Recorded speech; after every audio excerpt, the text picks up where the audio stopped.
اچھا، آگے بڑھتے ہیں غام صاحب.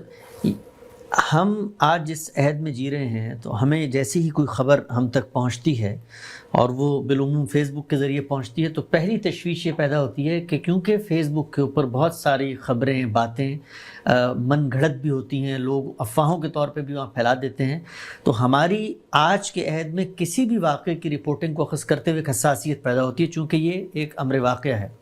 یہ بتائیے کہ جس عہد میں یہ واقعہ کربلا پیش آیا وہ تاریخی پس منظر میں کس جگہ کھڑا ہے؟ یعنی کیا وہاں پر بھی تاریخی روایات کو پیش کرنے کے بارے میں کیا اسی طرح کی کوئی غیر حساسیت ہے یا ایک نارمل ماحول میں ماحول چل رہا ہے؟ یہ جو کچھ آپ اب دیکھتے ہیں انسان ہمیشہ ایسے ہے، یعنی یہ تو ایک واقعہ ہے اور اس میں کوئی شک نہیں کہ ایک بڑی جلیل القدر ہستی کے بارے میں ہے، لیکن رسالت مآب صلی اللہ علیہ وسلم، کیا ہمارے محدثین نے ثابت نہیں کر دیا اس بات کو کہ لوگوں نے جھوٹی روایتیں گھڑی ہیں، بادشاہوں کو خوش کرنے کے لیے گھڑی ہیں، بدعات کو رواج دینے کے لیے گھڑی ہیں، قصوں اور کہانیوں کی صورت میں گھڑ کے رسول اللہ کی طرف منسوب کر دی ہیں.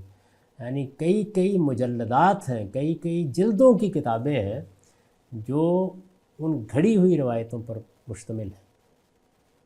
موضوعات کہتے ہیں ان کو، یعنی وضع کی گئی گھڑی ہوئی کہانیاں. اور آپ دیکھیں رسالت مآب صلی اللہ علیہ وسلم کی طرف نسبت کر دی جاتی ہے اور ان میں بعض اوقات بڑی عمدہ باتیں ہوتی ہیں. یعنی ویسے بات کو آپ دیکھیں، من عرف نفسہ فقد عرف ربہ، جس نے اپنے آپ کو پہچان لیا اس نے اپنے رب کو پہچان لیا. بات تو بہت اچھی ہے، لیکن رسالت مآب صلی اللہ علیہ وسلم کی طرف کیا محدثانہ اصولوں پر اس کی نسبت ہو سکتی ہے؟ آپ بھی جانتے ہیں کہ اس کی حیثیت کیا ہے، میں بھی جانتا ہوں. اسی طرح اطلب العلم ولو کان بالسین، علم حاصل کرو خاتم چین جانا پڑے، بات میں تو کوئی خرابی نہیں ہے. تو اس وجہ سے گھڑی ہوئی حدیثوں کی کتاب ایک کا نام رکھا گیا لال المصنوعہ، موتی ہیں لیکن گھڑے ہوئے. تو لوگ اس طرح کی گھڑی ہوئی باتیں، قصے، کہانیاں جب اللہ کے رسول کی طرف منسوب کرنے سے باز نہیں آئے. یہ محدثین کے کام میں ہمیں معلوم ہوتا ہے کہ مثلا قرآن مجید کی صورتوں کے بارے میں بعض روایتیں گھڑیں کچھ اصحاب نے، اور وہ روایتیں کیا ہیں کہ فلاں سورہ پڑھو گے تو یہ اجر ملے گا، فلاں آیت پڑھو گے تو یہ ہوگا، فلاں ہوگا تو یہ ہوگا. تو یہ سب گھڑی ہوئی تھی، سب کی سب. محدثین نے ان کو پکڑ لیا، یعنی وہ صاحب گرفت میں آ گئے.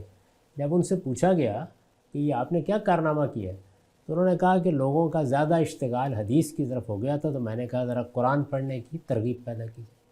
اچھا، جو صوفی مزاج لوگ ابتدائی دور میں پیدا ہوئے، امام مسلم نے اپنی صحیح کے مقدمے میں یہ بتایا ہے کہ وہ جھوٹے قصے، جھوٹی روایتیں، جھوٹی کہانیاں لوگوں کو جنت کی خبر دینے کے لیے، دوزخ سے ڈرانے کے لیے بیان کرتے ہیں. اور اس میں یہ جملہ لکھا ہے کہ یجری الکذب علی السنتہم، ان کی زبانوں پر جھوٹ گویا جاری ہے، ایک رواں ندی کی طرح جاری ہے، بولتے چلے جاتے ہیں. آپ اگر صوفیانہ تذکرے پڑھیں ان میں قصے ہوں گے، کہانیاں ہوں گی، معجزات بیان کیے گئے ہوں گے. اکثر و بیشتر محققین جانتے ہیں کہ محض کہانی ہوتے ہیں. اچھا، اسی طرح بعض اوقات کہانی کہنے والا کہانی کے طور پر بیان کرتا ہے، لیکن لوگ یہ خیال کر لیتے ہیں کہ یہ تو کوئی واقعہ ہوگا. مثلاً یہ مولانا روم کی کہانیاں دیکھ لیجئے، سعدی کی گلستان، ایسے بیان کریں گے لوگ جیسے فی الواقع ہو گیا معاملہ. تو اس لیے یہ جو کچھ اب ہوتا ہے یہ سب کچھ ہر دور میں ہوتا رہا ہے، ہر زمانے میں ہوتا رہا ہے. اسی لیے ابتدائی دور میں بھی محققین کو ضرورت پڑی کہ زندگی لگا دیں اور ایک ایک چیز کی تحقیق کریں.